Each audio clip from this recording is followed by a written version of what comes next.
Welcome to the Bioptimizers Awesome Health Podcast. And now, here's your host, Wade T. Lightheart.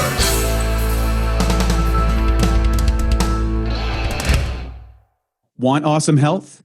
How about doubling your energy? With our free Awesome Health course, you can get a new video and lesson every single day for 84 straight days. The course covers everything from optimizing your digestion, nutrient intake, correct health issues, including weight, skin, energy, immune system, and so much more. The course could easily be worth $200 or $300 for, and yet it's 100% free when you go to bioptimizer.com. That's bioptimizers.com. Once you're there, just enter your name and email to get the first 3 phases of the Bioptimization report. You'll get the report immediately and begin getting your video lessons each and every day from there on in. Good afternoon, good morning, and good evening. It's Wade T. Lightheart at the Awesome Health Podcast. And boy, oh boy, we've got an action-packed show and session with you today with none other than Misty Williams. And she's going to talk about how to be your doctor's boss. I love that concept. First and foremost, you have to remember that your boss works for you. He is not a dictator, and you need to ask them questions and you need to direct them in order to do, or you're just going to get the standard treatment. Now, Misty has a great story. She spent years struggling to reclaim her health and vitality after surgery. There were some life-threatening complications. We're going to get into that. I want to hear about all of that. But the bottom line is her doctor told her the only remedies for her issues were drugs and surgeries, and that her labs were normal. How many people have heard that? You're normal. Who wants to be normal? I don't want to be normal. I walk around and see normal. Normal doesn't look too good to me. Normal doesn't feel good. People are normally tired, unhappy, unfulfilled, overweight, staring at the boob tube every day. This isn't about normal. This is about feeling awesome. So she's going to talk about some of the things that she did. She founded a group called healingrosie.com. And this is to provide high-performing women with the resources and the community to successfully confront the unexpected chronic health issues that women often experience as they age. So, Misty, welcome to the show. Thank you so much. What a wonderful intro. Well, you know, I'm excited today. Part of music right now, actually. I love your enthusiasm. Thank you. Thank you. Well, this is a topic, you know, so let's rewind the tape 20 years ago when I was a personal trainer, and I got an extraordinary amount of women in this situation. They're killing it in their business. Some of them had families as well. They're pushing the limits. Something happens, get a surgery, or all of a sudden they get some kind of metabolic thing. They gain a ton of weight. They don't know what's going on. They're trying to diet their ways. These are accomplished women that are used to getting it, and they feel out of control. They lose a sense of confidence. It starts to impact their work, their family life, their relationships. It's really, really deep. Tell me about this. How did you get into telling your doctor or how to be the boss or being the boss for your doctor? Like, how did that happen? What happened? What was your own journey? It would have happened faster, actually. Yeah, tell me. It took me a while to really get my feet under me with my own journey. You know, my journey started in 2011 when I went in for a routine physical. I was 35 years old. Mm-hmm. I wanted to be a mother, and I was curious about my fertility. You know, I hadn't tried to get pregnant up to that point in my life, and I was kind of starting to hear the proverbial biological clock ticking, and it was just kind of an aside. Okay, doing my physical, why don't you check my fertility? So they did an ultrasound and found a cyst the size of a cantaloupe, very large. Wow. Ovary.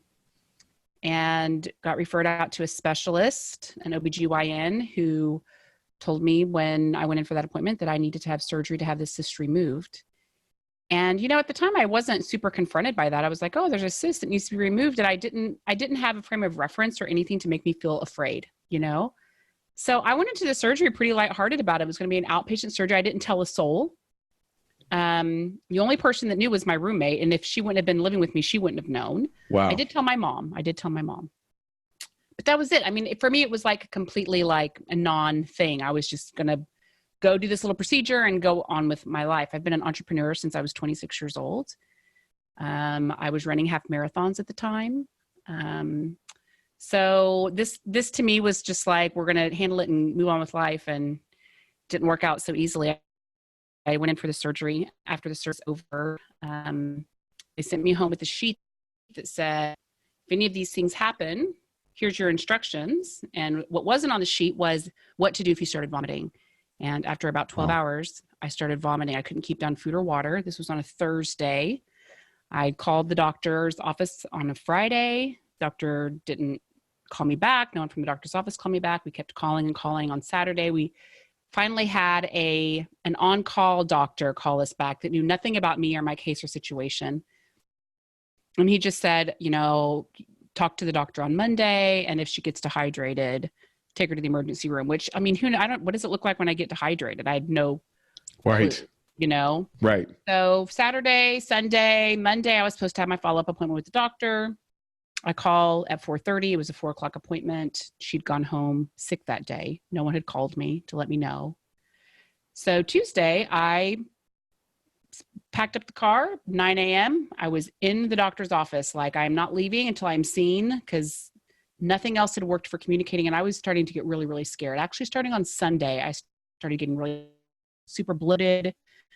Everything was swelling just from not being able to keep down food or water. And I didn't know it at the time, but during that surgery, the doctor had stitched up part of my small intestine.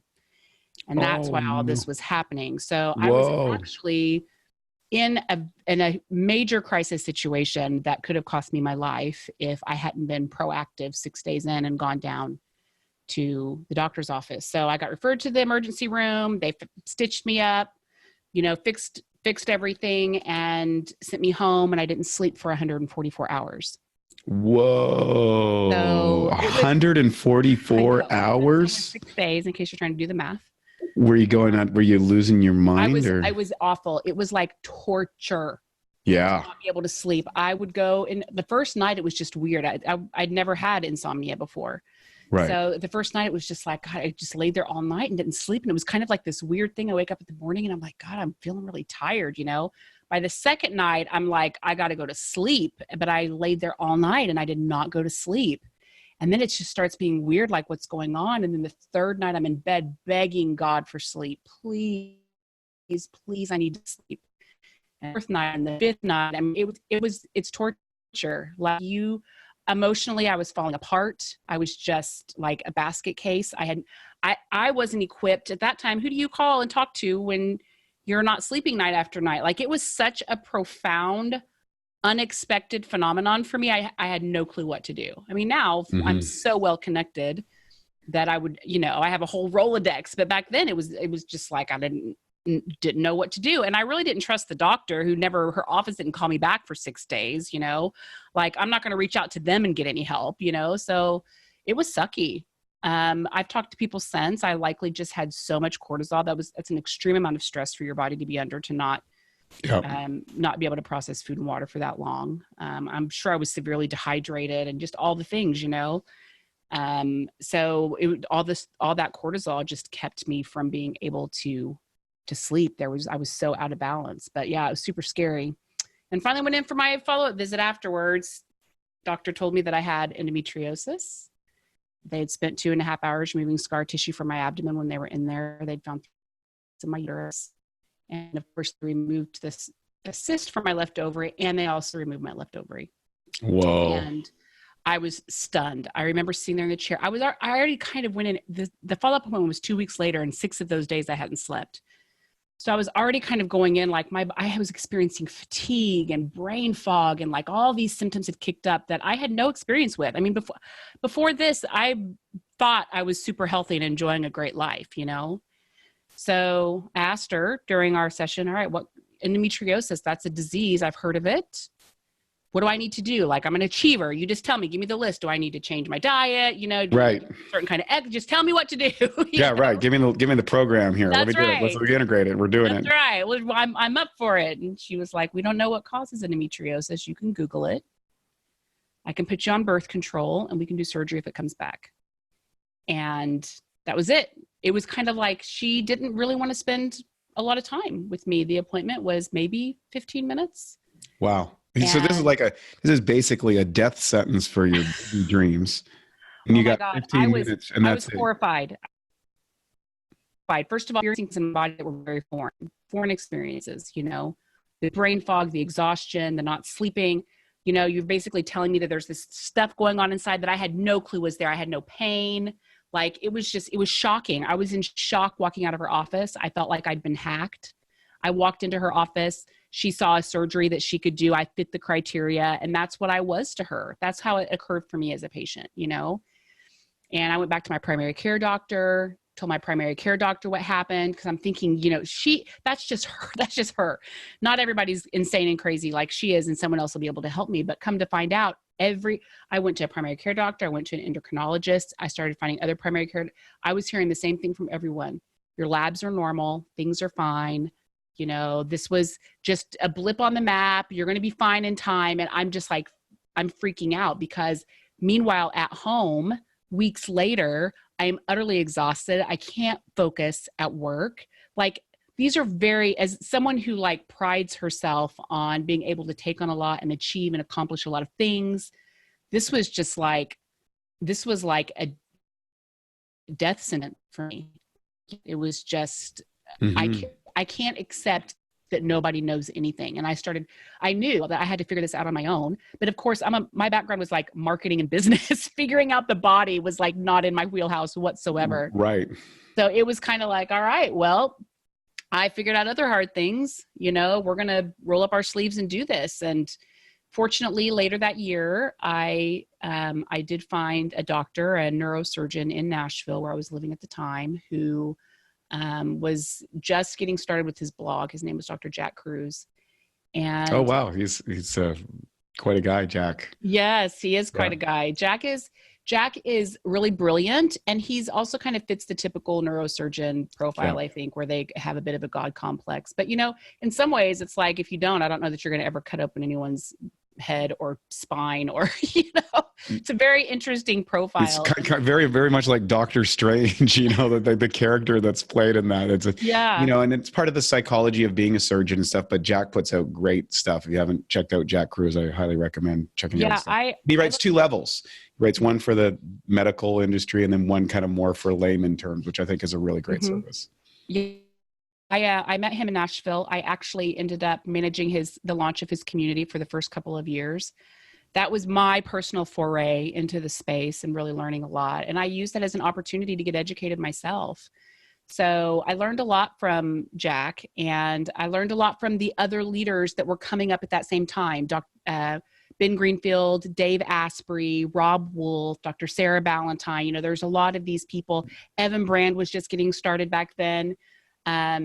So, you know, I just looked at it as an opportunity for me to learn. And then I kept hearing about things like when women get older, you know, maybe they need some extra hormone support. I would hear a lot from Jack about all the mismatches that we have with our environment that makes us sick. And that was that spoke to me and rang true. Like, okay, it makes sense that like I am totally mismatched with light cycles, right? And that's affecting my ability to sleep at night. And a lot of these things I was learning about, like ancestral health and how the body worked. And what was missing for me is, what do you do when you're past the point of being able to make some dietary changes and right the ship? Because I was making all the dietary changes and I was not righting the ship. I was still having a lot of fatigue issues, especially. The brain fog eventually subsided, but the fatigue was just awful for me. And really the reason why Healing Rosie even exists is because in this space, we have a lot of men who are leading this conversation. And I actually love and respect these men. They're my brothers. They're my introduction into this entire movement that we have now of biohacking and, you know, taking on health as your own personal mission, really. But what was missing is that a woman's biology is different from a man's. And we are, as the perpetuator of the species, our biology is much more sensitive than a man's biology is. And to biohack a man, you just do a couple of key things and man, everything starts snapping into place. But for women, it's like, we're so effing complicated, you know, like everything everything felt by the body and affects the body. And so my journey really has been about, as a woman, you know, like I'm listening to these guys and their great hacks and I'm trying to apply them and I'm not getting the same results. In 2013, 2 years after my surgery, in 2013, I had mercury fillings improperly drilled for my teeth. But I didn't know that they were improperly drilled until 2018. So I had a mysterious 45-pound weight gain. Right. By this time, I'm paleo. I'm working out with a trainer twice a week. My house is hardwired. There's no Wi-Fi in my house. I've detoxed everything. I've gotten rid of all the rugs, all the cleaning supplies, the shampoo, all right. the entire Everything. checklist. I've cleaned it all up. And then it's like in 3 months, 45 pounds. I'm 5'2". And I was freaking out, as you can imagine. And I was going to doctors then. I'm still trying to find doctors. I'm hearing the same song and dance, Misty, everything's fine and normal. Finally, I had a doctor tell me that it looked like I had premature ovarian failure because my labs were abnormal. And she referred me out and I was put on bioidentical hormones. So that was a big game changer for me to finally get that help. But that didn't until 3 or 4 years into my journey. I finally found a doctor that would help me with hormone therapy. But even then I was like learning things and hearing things. Like I went into the endocrinologist 6 months after my surgery and she's telling me my labs are normal and things are fine. And then feels around on my neck. She's like, Misty, I might have nodules on your thyroid. Let's go back for an ultrasound. And sure enough, I did. Had nodules on my thyroid and it was the same it was like deja vu. Oh my God, nodules on my thyroid. What causes nodules? We don't really know what causes it, but I can refer you to a surgeon. Yours are very large. And I'm like, what? I'm like, my body is mutating and nobody knows what's happening to me. Right. So I have never been one that's going to accept things like that don't make sense. I'm just not wired to be that person. So moving to Austin in 2014, actually for my health was a big game changer because I started getting connected to people who understood a woman's biology and how it was different from a man's. And I started discovering these unbelievable protocols that really started helping me get my life back. It was 6 years at the time prevailing, being my head against the wall to sources. And that's really kind of what inspired everything for the Healing Rosie community that we have now, is that for me as a woman, it was very hard in our space to find the resources, and there's so many women who are in the same situation that I'm in. And there's good news because there's so much that we can do. We just have to know where to look. But it's been a crazy journey. And a big part of that, to get back to your opening question, was really learning how to be my doctor's boss, learning how to take this healing journey on for myself and own it instead of expecting a doctor or a practitioner or somebody else to own it for me, and it changed the game. It changed everything. That's really powerful. So what were the things that you did have to change? And then how did the emergence of Healing Rosie come about? So I want to see how that journey went on and what happened. So obviously, I'm sure that you've talked about this tons, Wade, with other guests, the dietary things and the environmental things that you need to do to really clean up your environment. Those things are all really important. And I learned those things pretty young. But as a woman, really worked for me was doing deeper things. First of all, I found out that I had a chronic Epstein-Barr infection that I'd probably had for about 30 years. And interestingly, in the research, whenever I was trying to research thyroid nodules, I kept coming across the connection between Epstein-Barr and thyroid nodules. Epstein-Barr actually attacks the thyroid. That's right. So I went to my doctor, one of my doctors at the time. I went through them like crazy for a while. Like it's like dating on Bumble, some of these doctors. That's hilarious. So this one doctor I went to and I asked him to run Epstein-Barr labs. He ran 2. So there's 4, by the way, there's not just 2. There's 4 Epstein-Barr labs that you need to run.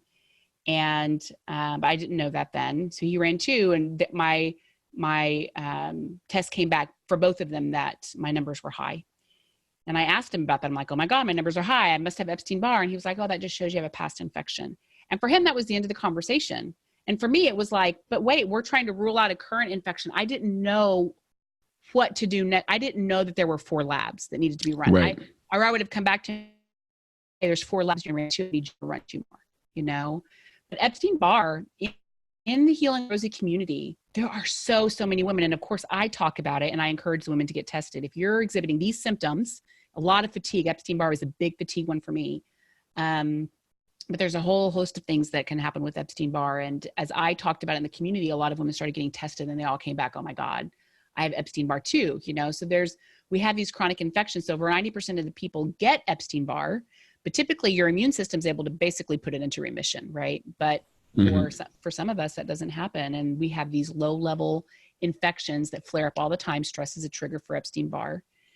And what that does is it puts this crazy load on your immune system of trying to find this virus that's very elusive. Epstein-Barr is super elusive in the body and very hard to target in the immune system. So going after Epstein-Barr was really beneficial. And then figuring out the heavy metal thing and detoxing metals was like, whoa. I started having issues in 2017 with not being able to maintain my weight. It kept creeping up. And I was eating the same way, doing all the same things, but my weight kept creeping up. And finally went in to have labs done. I was showing actual clinical hypothyroid, not functional medicine ranges. But even if I could have gone to any doctor, my free T3 was 2.1, which is very low, showing that I had hypothyroidism. But for me, that was probably tied to, first of all, the metal toxicity just trashes your thyroid. I mean, all that, the drilling, sends it down into the thyroid, up into the brain and hypothalamus, and everything just gets really screwed up. And then I didn't address it for years, and the body's just trying to cope and deal with it. I had no idea. And nobody ever asked me, by the way. No doctor ever asked me. And you would think that would be like a common question. Like as I got more educated, I just see how I just wasn't working with the right people. But going after Epstein-Barr and then going after toxicity really helped. I did gut stuff early in my journey to try to heal my gut. And I know gut's a big topic in your community too. And I actually was not able to get the kind of traction with gut health that I'm getting now because I had so much metal toxicity. Yeah, I know I know with our tough cases, we work with a lady, Katrine, and she does our genetics, epigenetics. And one of the tests that we look is she runs all these things on infections and these type of things of how they can create real drags. And you mentioned something really important, that people can carry these infections for a long period of time. Yeah. And then suddenly go through some sort of stressful situation and bang, that's the thing that takes you out. And it doesn't show up in a lot of these regular things. So those people are out there that are hearing maybe some commonalities with your story. They can't figure, nobody seems to know what's going on with me. Oftentimes that's where you need a really good holistic health practitioner that can kind of dial that in for you and ferret out the things that are dragging on the system. But back to your story. I don't want to interrupt. I just want to Yeah, no, that's really great. And one thing I will say, I beat my head against a wall trying to find a good provider. And now I happen to have, these people are all my friends, right? In our space. I'm super, super fortunate that way, but it took me a long time. And I learned a few things about finding doctors and how to set up your medical team. I'd love to share a little bit about that because I think that's something people commonly struggle with. Yeah, that's great. It's how to be the boss of your doctor. To be the boss. First of all, everything has to start with you knowing what your goals are. What do you want for your health? And this isn't, for me, looking at my labs, I want to not be hypo. I want my free T3 to be in a certain range. Those are not health goals. Health goals are things like, I want to wake up in the morning feeling refreshed. I want to, if you're a woman who like me at 35 was thinking about having a baby, I want my body to be able to get pregnant and have a child, a healthy baby without tons of medical intervention to make it happen. It could be something like, I want to be migraine free. I'm tired of having all these migraines all the time. When you think of your health goals, it's like, what do you want for your health and body? I want wherever you are on the fitness spectrum, because people are all along that spectrum. I have no agenda of where people are with their fitness, except whatever is important to you in your life, for your body to be able to do, for you to have the kind of lifestyle that's important to you. You want your body to be able to keep up. So if that's hiking, if that's jumping out of airplanes, if that's, having a yoga practice, whatever it is that's important to you, doing stuff with your kids, some kind of traveling that you want to do, your body can do up with that. You want your weight to be stable in a healthy range. These are the health goals that you need to get clear on. And when you're interviewing a doctor in the beginning, you want to actually bring those health goals to that first meeting, and you want to see if this doctor is going to enroll. Because if you're talking to a doctor and you tell him, if in my situation, for example, if I went to a doctor, and this is what I wish I would have done. I wish I would have gone to this particular doctor that I'm thinking of and actually said to him, it's important for me to have really fantastic energy.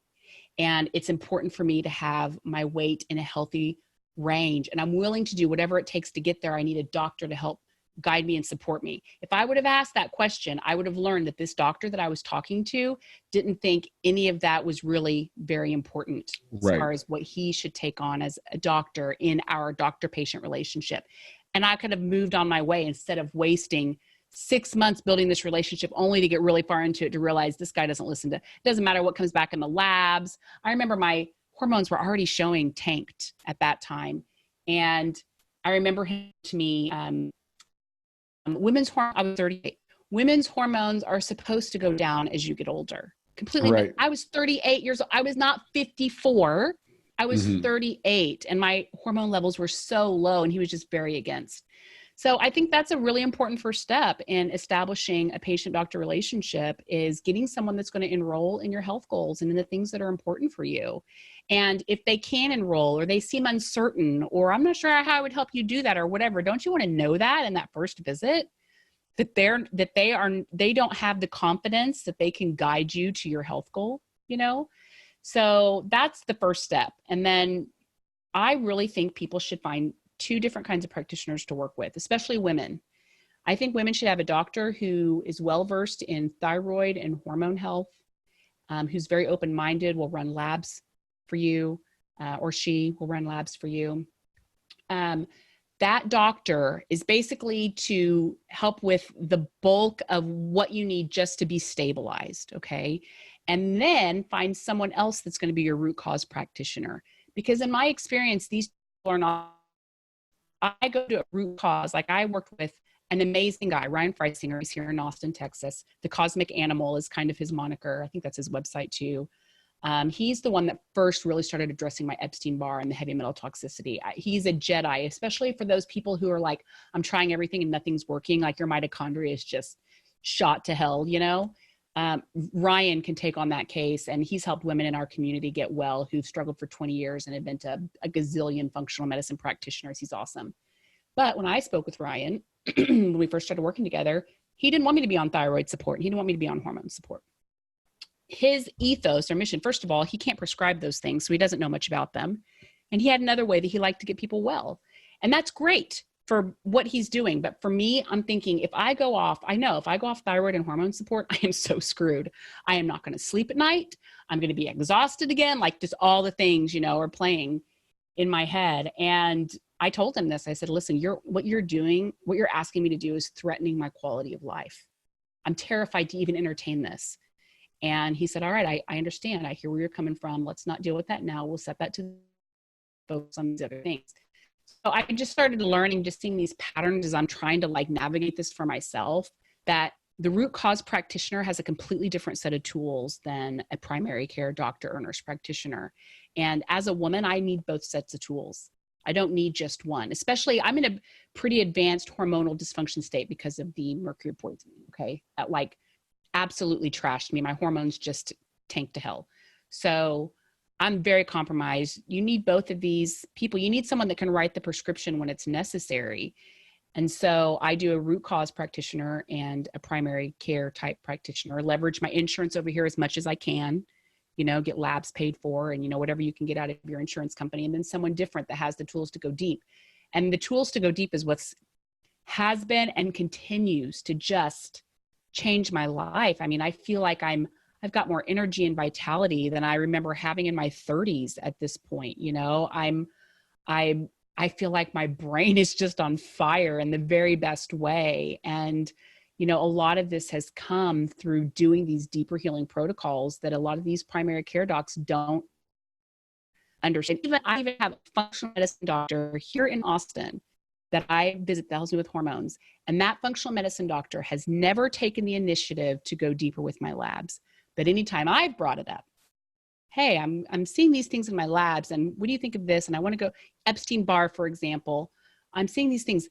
They're supportive of me and doing whatever, but they're not taking the lead because that kind of practice is set up differently. And that's probably a bigger conversation than what we could really cover in our interview here. But I think it's important to have both doctors on your team. And there's, I worked with Ryan for a while, and then it got to the point where I wanted to go deeper in a couple of other areas. And so I found people who had a little more expertise than what I think he has in these new areas, like Ryan, he's so great with the mitochondrial stuff and really sick people stuff, but some of the gut health stuff that I wanted to do, I don't feel like that was really in his strike zone as much as this other mito stuff. So, I've been working a lot with Dr. Michelle Sands, who's wonderful. She has the GLOW protocol, and she's a personal friend. I love her. And I think that she's probably one of the smartest people in our space. If you're a high functioning who wants like a one-stop shop, I just think it probably doesn't get any better than her. That's great. So yeah, those are just a couple of little tidbits on what it takes to work with a doctor. I go in with my labs. I have a lab tracker that I actually give to everyone in the Healing Rosie community. In fact, I can set it up for you guys at healingrosie.com/Bioptimizers. You can download the lab tracker, but I go in with a list of here's the labs that I want you to run. And basically I expect my primary care doctor to give me that support. And if they're not going to, I'm going to find someone else.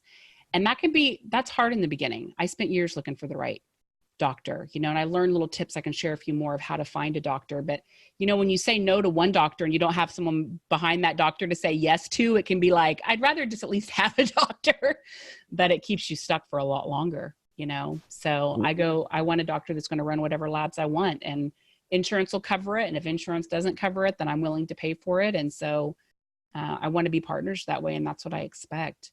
And I've learned that the doctors the best ones, they love how I'm showing up. 100%. Clear, certain, this is what I want.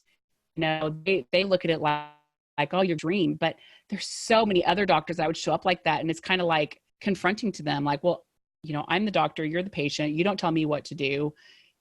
I'll tell you if there's a problem, there's something that you need. And yeah, I'm not down. Want awesome health? How about doubling your energy? With our free Awesome Health course, you can get a new video and lesson every single day for 84 straight days. The course covers everything from optimizing your digestion, nutrient intake, correct health issues, including weight, skin, energy, immune system, and so much more. The course could easily be worth $200 or $300 for, and yet it's 100% free when you go to bioptimizer.com. That's bioptimizers.com. Once you're there, just enter your name and email to get the first 3 phases of the Bioptimization report. You'll get the report immediately and begin getting your video lessons each and every day from there on in. Yeah, I think that's one of the interesting things I think that's happening. And I was listening to, it was funny, I was listening to Joe Rogan not that long ago, and he was talking to a guy about the guy's lab results or whatever. And the guy's like, and Joe says to him, well, how old's your doctor? He's like in his late 50s. I was like, no, dude, you got to get a young guy. You got to get someone that's like hip to what's going on. Like, you need to look at this. You need to look at it. Now, Joe's not a medical expert. However, he's interviewed a lot of really great people, but he brings up a great point.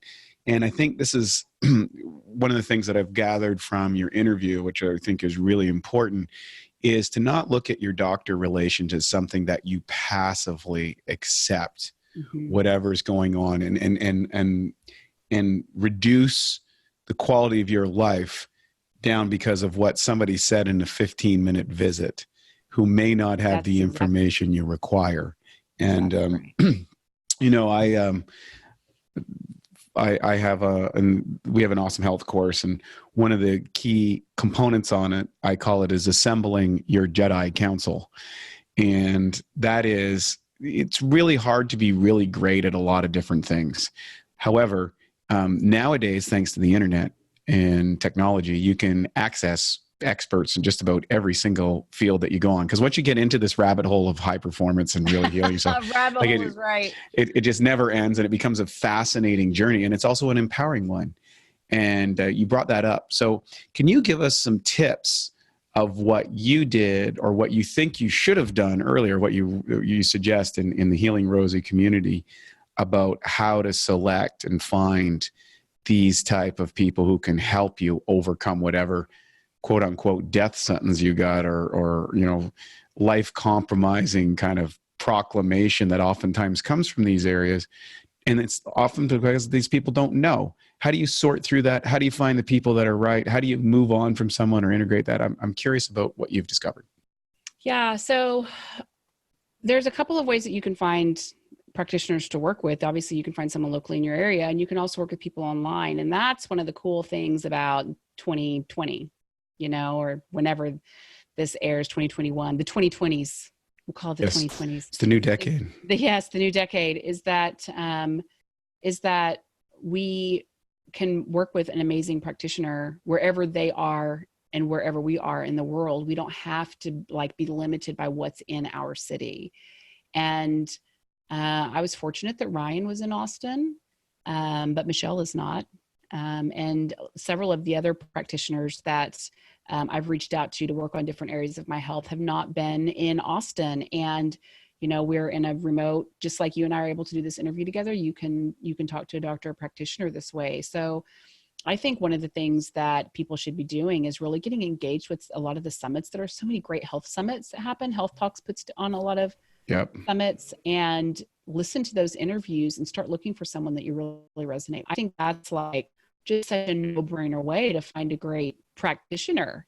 Find someone who you like their interview style, you like the things that they're saying, and just energetically you feel like you're going to vibe with them. I mean, there's certainly been good people and smart people in our space that I've spoken with and had interviews, and I could just feel I would not want to work with them professionally. I'm thinking of someone who I really like as a person, actually, and he's been in our space for a really long time, but the way that he kind of minimizes ideas or little things that I might say or others might say because he has a better idea. In my head, I'm like, yeah, that would suck if you were my doctor and practitioner, because as a patient, you want to feel like you have a voice and that your perspective matters to this conversation that we're having. So I think that's one way, is to just, start paying attention and getting educated yourself, and you'll find some really great doctors. I love functional medicine. I think functional medicine and naturopathic medicine, integrative medicine, all three of those areas have some really amazing doctors and practitioners. And all of them, if you go to ifm.org/find-a-practitioner, you can look for a functional medicine practitioner in your area that way. And you can go to these other websites too for naturopathic medicine and look for a doctor in your area if that's what's important to you. You can also go down to your local compounding pharmacy and ask for a referral, because the local pharmacist will know, first of all, if a doctor is writing prescriptions for compounded medications, those are really only needed for the anti-aging stuff and the deeper healing stuff. So if they're writing those kind of prescriptions, then they're probably a little more tuned in. And then the pharmacist just generally knows, especially if it's a local pharmacy and they've got relationships with the patients that are coming in, they'll know what patients are getting great results from which doctors, right? So your local compounding pharmacy, I would check there before I checked ifm.org, frankly. Beautiful. And just find out I love a referral. So that's one thing you can do. There's great companies out there like SteadyMD. I don't know if you're familiar with SteadyMD at all, but they have MDs trained. They do have doctors who are trained in functional medicine. Not all of them are. So you have to be specific for when you sign up with them. But they have an amazing program for getting a primary care doctor who's basically your 24, it's concierge medicine. You've got text access, email access, as many doctor visits as you need. And then they'll work with they're not covered by insurance, but they'll work with your insurance company to get your labs covered and imaging covered and, whatever the other things are that you need. They also have a whole bunch of specialists that are on staff, so they can get some extra support for you without you having to go to a specialist. So they have a great program. I would put SteadyMD in the doctor. I told you you might have two different types of practitioners on your team. I would put them in the doctor spot. Dr. Michelle Sands has an amazing program, a couple of amazing programs to help women, especially, but she works with men too. to do a lot of the deeper healing stuff. So she's phenomenal. In the Healing Rosie Facebook group, you'll see people talking about the doctors that they're working with, that they're having good results from. And that's a really great way to kind of put your feelers out a little bit, is just join the community and strike up a conversation. New members join and then start, hey, hi, I'm new here. Here's the things I'm dealing with. Here's my questions. And, other members come out of the woodwork to provide support, but you can ask about doctors. You could do some research and find a doctor. Maybe you heard of a doctor on a summit. Hey, has anyone worked with this person? What your experience has been like? So yeah, let's talk about that. But there's a lot you can do to make it a little less cumbersome. Yeah, I want to talk about, because we're coming up here almost on the hour. So what is going on at the Healing Rosie community? How did it formate and what's it all about? Because we've mentioned it a few times, and I think it's a great service for people. So can you talk about how that came to fruition and who it's catering to and how people get access to it? Well, Healing Rosie, it's Rosie the Riveter. She's the iconic emblem of the feminist movement. Rosie the Riveter called all of the women up to work in the factories while the men were overseas fighting in World War II. So, I think that what she represents for women, kind of a dawn of a new era where women could actualize in so many more ways than just being a housewife. Rosie speaks to me in that the way that's really personal to me. I actually have a great aunt who was one of those women that went to work in the factories during World War II. And when Rosie the Riveter called the women up, she was really quick to join in the effort to support the war, because her mother, my great-grandmother, was a business owner. And she was a business owner at a time when women were not business owners. So my great-grandmother, Tina May, lost her husband, Carl, to double pneumonia in 1933, I believe. And in those days, when a woman loses the provider in the home, the kids get orphaned out to other people in the community. And Tina May was freaked out, like, I just lost my husband. I can't lose my entire family. She loved her kids. So she went to the man who'd been helping her husband run the business, asked him to stay on, and she took over the business in the 1930s, headed straight long into the Great Depression. Of course, she didn't know that the Great Depression was coming, but this was a time when no women owned businesses or had careers or anything. She was very much an anomaly in her day. And so my Aunt Florence, who went to work in the factories, did so quickly because her mother was an entrepreneur and provided for the family. It was like no deal, So I come from this long line of women who've always been really empowered around actualizing in other ways, and kind of this idea that the sky's the limit and you can do whatever makes your heart sing and whatever's going to make you happy. And I was definitely conditioned from a young age to be independent and strong. And I actually remember my mom telling me when I was 7 years old, Misty, you're going to grow up, you're going to be independent, you're going to college, and you're not going to depend on a man. Because at the time, her relationship with my dad was really, really unhappy. And so, I have all this programming of these strong, can-do women, but I learned when I turned 35 in 2011 that the way that I was living my life was actually contributing to making me sick. All the stress I was taking on, not cultivating nearly enough support in my life. So that kind of is the bedrock for the vision for Healing Rosie and what Healing Rosie is about. And, my vision for this community is a place where women could come and, be really honest and vulnerable about what they're dealing with, get lots of support each other. It certainly isn't just me providing support in that community. And I think it's what makes it so special. And it's been serendipitous. I talked to Bob Cardwell in March of 2019. Is that right? No, 2018, March of 2018, I talked to Bobby, and out of the blue, he was just like, well, what are you planning on doing, Misty? And I'd had this little idea in the back of my head, and he offered to do a summit for me. We launched in October of 2018 with the Fix for Female Hormones, and the community just took off from there. We have over 5,000 women in the Facebook group now. We had almost 60,000 women sign up for that first summit. So, there's definitely a space in our community where women have been looking for more support, and where can we have these conversations and talk about this stuff. So, in some ways I feel like I've just been a channel for the divine in all of this, and I'm super excited to do it. I feel really passionately about this topic, as you can tell from our conversation today. And in other ways, this is something that's been totally co-created with other amazing women who are getting their lives back, and they want to help the sisterhood. So that's what we're doing together. Right on. Now, do you have anything coming up in the next little while? I do. Yeah, tell us what's coming up and how people can reach you and all that sort of stuff. Sure thing. We have a coming best ever, March 16th through 20th.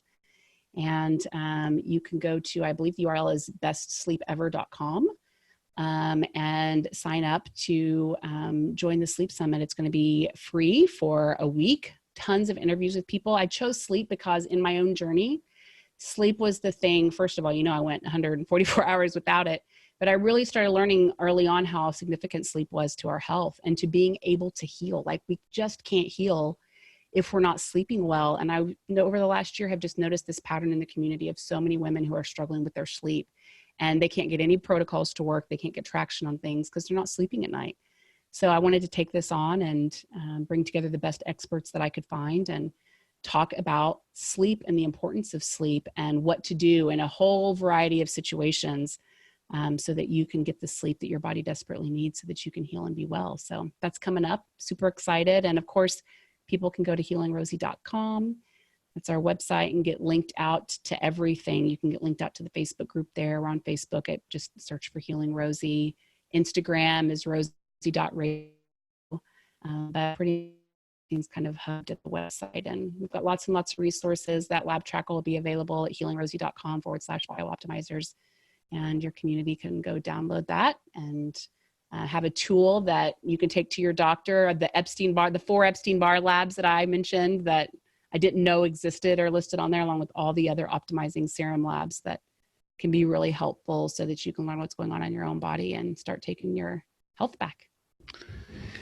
Misty, this has been a great interview. It's been enlightening, and I want to commend you on just taking such great action on your own journey and leading by example of that. You don't have to accept what someone might have told you, that you can go and do your own research and find out. And from someone coming from a background, didn't have a background in this industry, to know so much and learn so much and then go out there and create a community. It's a great service that you're doing.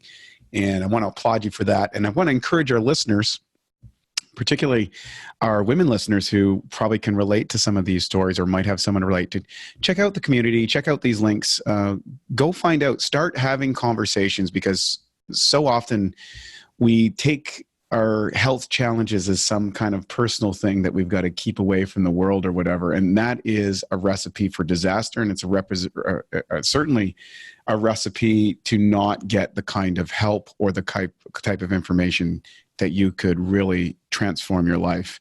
And so I really appreciate that you're doing that. Check out those links. They're all going to be in the show notes, folks. So get on there, check it out. Misty Williams, healingrosie.com. Thanks so much for joining us today on the Awesome Health Podcast. Really appreciate having you here, and hope to hear from you or connect up with you real soon in one of the events that I think we both go to. Yeah. Thank you so much, Wade. I appreciate it. This has been awesome. You bet. Want awesome health? How about doubling your energy? With our free Awesome Health course, you can get a new video and lesson every single day for 84 straight days. The course covers everything from optimizing your digestion, nutrient intake, correct health issues, including weight, skin, energy, immune system, and so much more. The course could easily be worth $200 or $300 for, and yet it's 100% free when you go to bioptimizer.com. That's bioptimizers.com. Once you're there, just enter your name and email to get the first 3 phases of the Bioptimization report. You'll get the report immediately and begin getting your video lessons each and every day from there on in. Thank you for listening to the Bioptimizers Awesome Health Podcast. You can find more information at bioptimizers.com.